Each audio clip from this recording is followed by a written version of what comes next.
This episode is brought to you in part by Canderel. Coming soon, a luxury master-planned condominium community rising at the corner of Bathurst and St. Clair. Situated directly on the subway and streetcar line, a monument of architecture and interior design, a timeless expression of glamour and grace.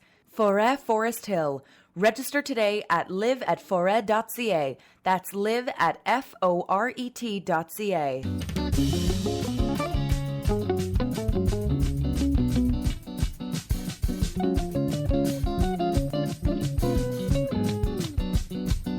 We're very much expecting calls 3 days before saying, I've got the sniffles, what should I do? And by all means... That's Zane Colt, a Toronto lobbyist. And in just over 2 weeks, he and his bride Baden Colt, she's a marketing specialist, will have their long-delayed Jewish wedding. And I say long-delayed because the couples had to postpone their I-dos 5 times because of COVID.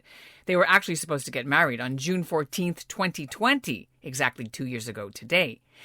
The couple got so fed up with the emotional roller coaster of lockdowns and pandemic restrictions that took a toll on their event, so they went ahead and got legally married 9 months ago, just a civil ceremony at their cottage, which is why they already share the same last name. But as many Jewish couples around North America are doing this summer to make up for what was lost during the peak of COVID, the Colts' meaningful Jewish religious ceremony is set to go full steam ahead on June 30th. You know, we got the license in the mail and we have the rings on our fingers, but the ceremony, the Jewish ceremony in front of our friends and family is what we're most looking forward to. Yeah. I'm Ellen Besner, and this is what Jewish Canada sounds like for Tuesday, June 14th, 2022. Welcome to the CJN Daily, sponsored by Metropia.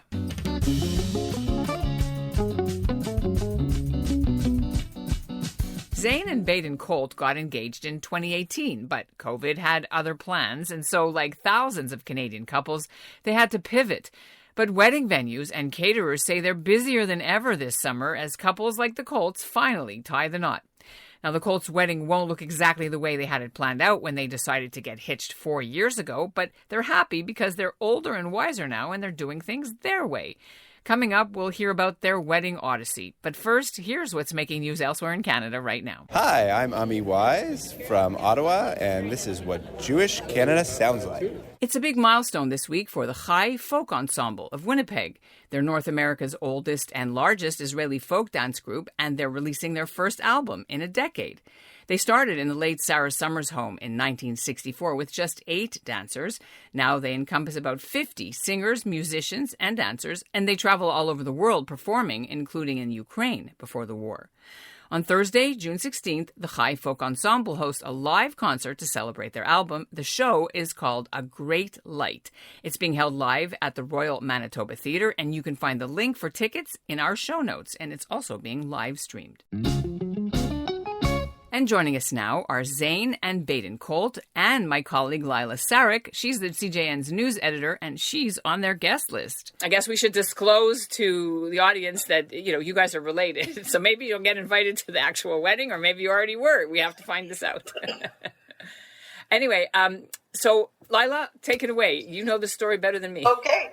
So I know that Zane and Baden, I've gotten a number of invitations to weddings from you guys. How many times have you had to make a wedding and cancel it since it all started? Yeah, there will be 5 dates, I think, altogether. The first date was set June 14th, 2020, which, with the pandemic coming in March, we thought we're still waiting 2 weeks to flatten the curve, and that has been 2 years. And now, finally, June 30th, Erev Canada Day 2022, we're having the big party that we always wanted to have with all of our friends and family and a whole bunch of Baden's family coming up from the States. Walk us through a little bit about what the challenges were to get the flowers that you needed and the place and all that stuff, and keep going through till today. Well, luckily, we didn't initially purchase anything that had the date on it. So that I know that a lot of people bought print materials, napkins, things with their wedding date embossed. We didn't do that. So I like to think that we were a little bit ahead of this on that front. At the very beginning, a lot of the vendors had asked for a little bit more of a deposit to stay afloat.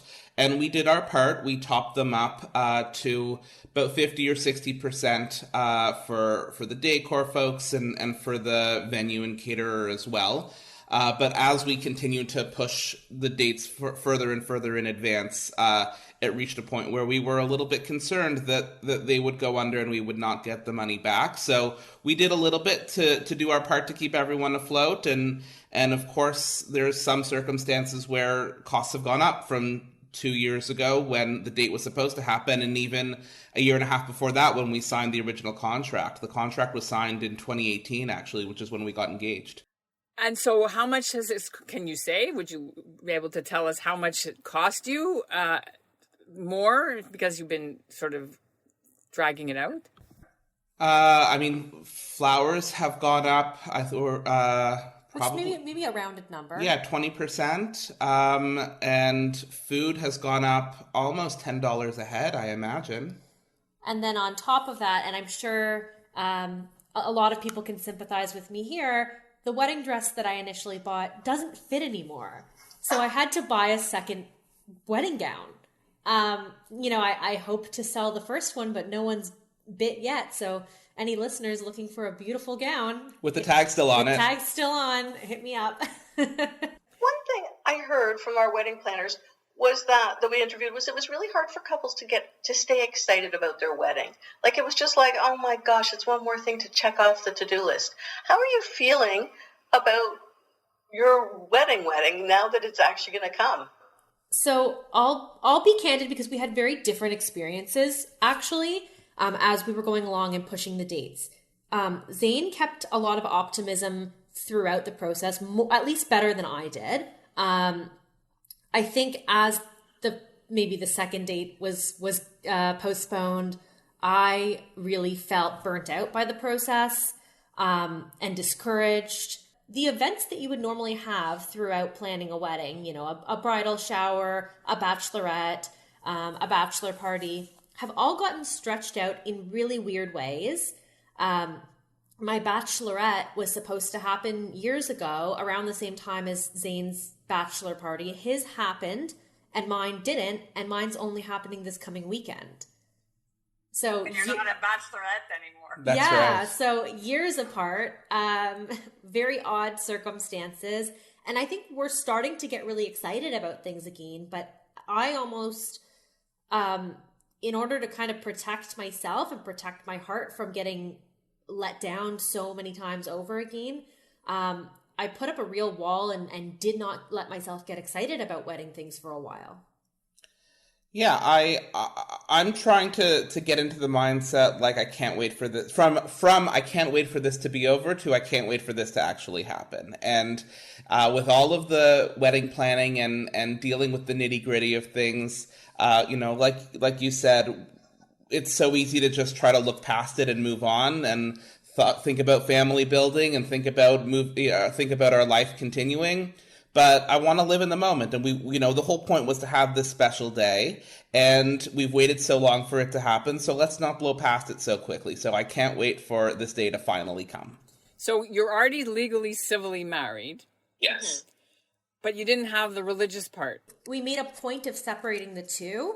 And how important is it to you to walk under a chuppah, do the breaking of the glass, the whole thing? It was very important, and most important, to be surrounded by our friends and family. So we wanted that to be our community ceremony, and that everyone was able to witness that together. And the civil ceremony, is essentially just the paperwork, and that we had with under 20 guests in a park near our cottage, and we went for burgers and fries afterwards. About an hour after the ceremony, I had changed into Lululemon pants and, sandals. And maybe an hour or two after that, I fell asleep on the couch. Just like old married couple.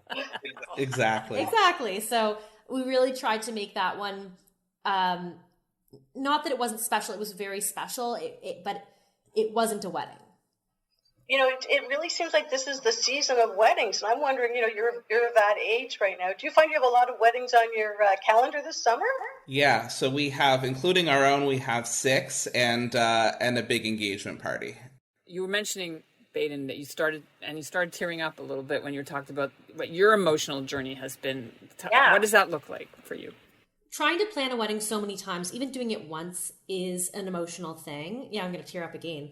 I think about there's a number of guests who've passed away in the last 2 years who were on the original list and who aren't going to be able to be there anymore, and both of our grandmothers are probably not going to be able to attend either, just because the mobility has changed so much over the last 2 years, and it's very sad.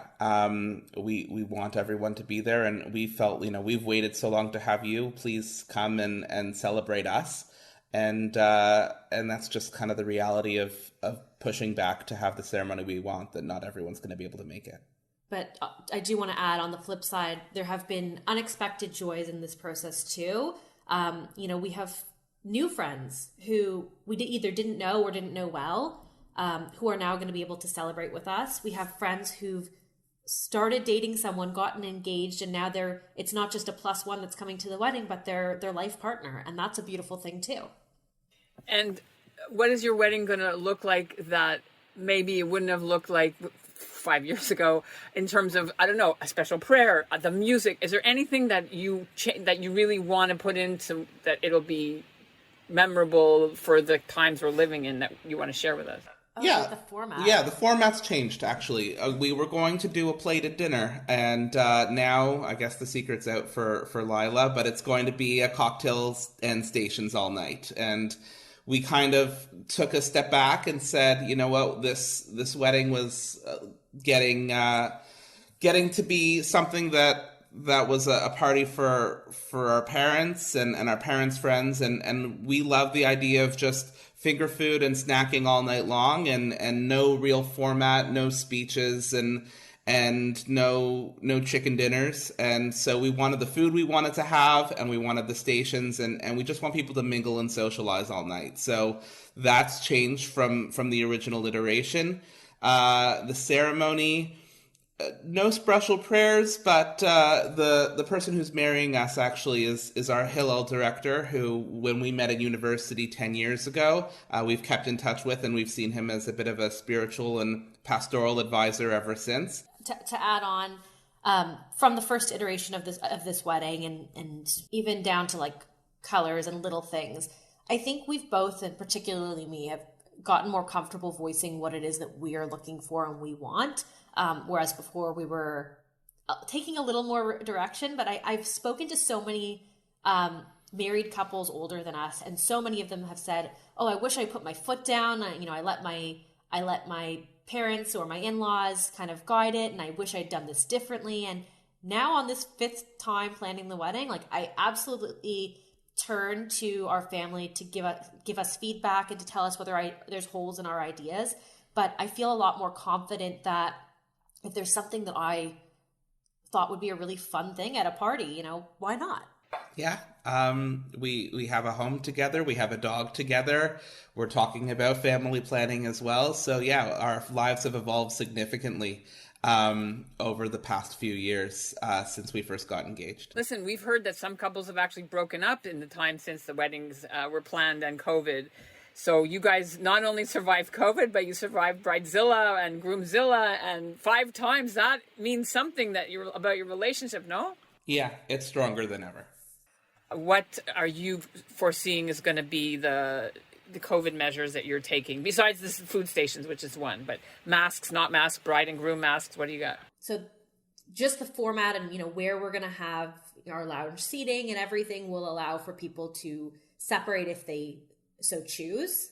We have insisted that all of our guests be fully vaccinated if they're able to do so, and not just fully vaccinated by Ontario standards, but have all available vaccinations to them. So that means 3rd or 4th doses if the option is available, and except for medical reasons, and there's one guest, I believe, that has a medical exemption, and we're going to insist that she wear a mask and take an antigen test as soon as she can before. And hoping that everything remains safe. And as things change, if the situation changes, we're not rescheduling at this point. We're full steam ahead. Mm-hmm. And if we have to adjust our plans from this, then we'll go from there.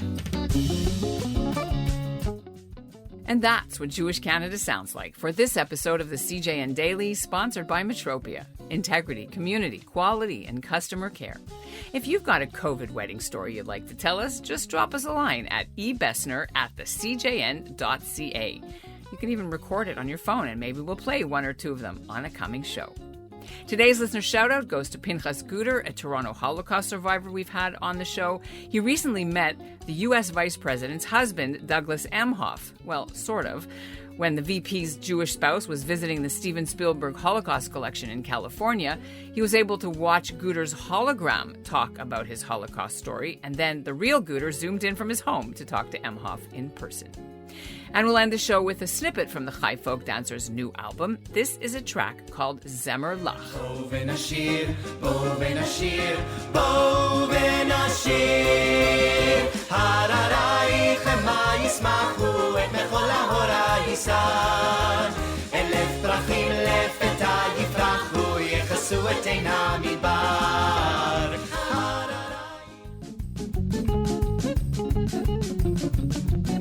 Hararaich.